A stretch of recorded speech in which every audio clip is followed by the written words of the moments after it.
Train भेट्छु कि चाँडैको train भनेर अलिक चाँडो चाँडो हिँडेछु। म चाहिँ ट्याक्कै टाइममा आएको थिएँ, तर धन्न 2 मिनट ढिलो रहेछ क्या, त्यही भएर चाहिँ भेटिने भइयो। हेलो गाइस, आज चाहिँ टक्क बिहानै 6 बजी उठेर अहिले 6:30 भयो, काममा जाँदैछु।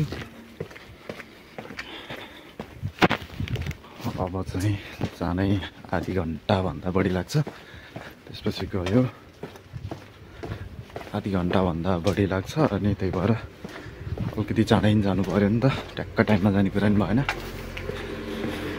थोरै 5-10 मिनट अघि।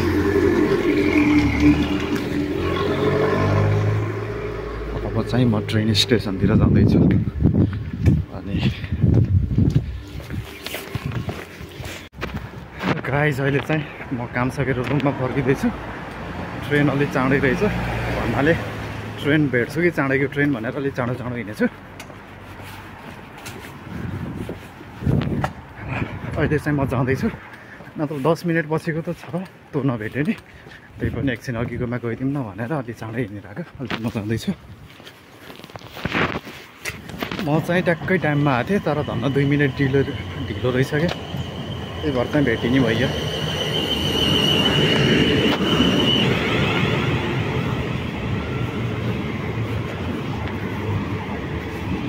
चाहिँ स्टेसनमा झरेर रुममा जाँदैछु।